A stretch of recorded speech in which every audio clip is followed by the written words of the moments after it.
Why don't you really know what you want? Two reasons that you don't really know what you want. Number one, you have it. Number two,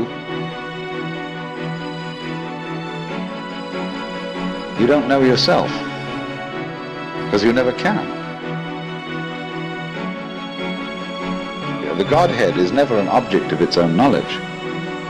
Just as a knife doesn't cut itself, fire doesn't burn itself, light doesn't illumine itself. It's always an endless mystery to itself. I don't know. And this I don't know, uttered in the infinite interior of the Spirit,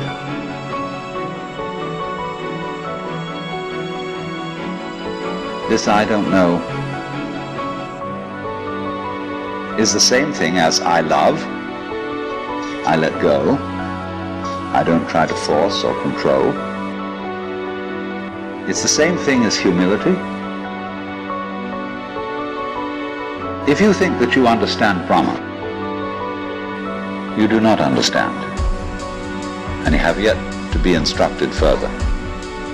If you know that you do not understand, then you truly understand.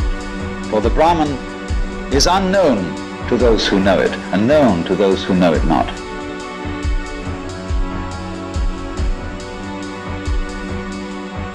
And the principle is that any time you, as it were, voluntarily let up control, in other words, cease to cling to yourself, you have an access of power.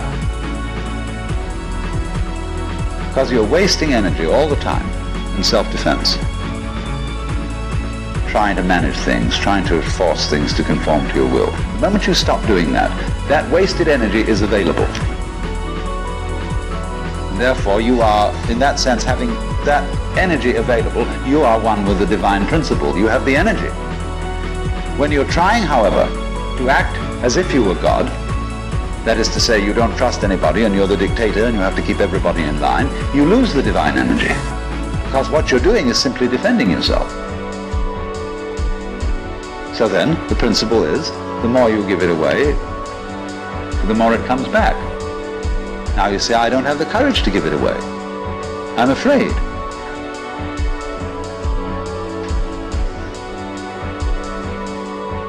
And you can only overcome that by realizing you better give it away because there's no way of holding on to it.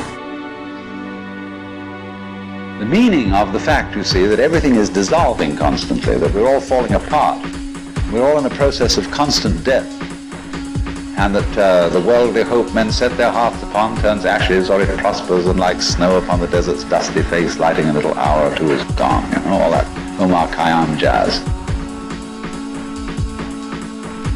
You know, the cloud-capped towers, the gorgeous palaces, the great globe itself, aye, all which it inherits shall dissolve, and like this insubstantial pageant faded, leave not a rack behind.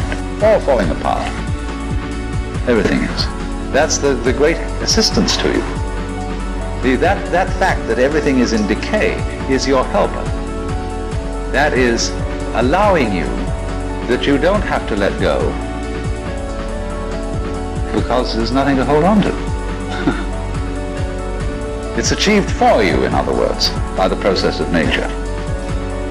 So once you see that you just don't have a prayer, and it's all washed up, and that you will vanish and leave not a rack behind, and you really get with that, suddenly you find you have the power, this enormous access of energy. But it's not power that came to you because you grabbed it.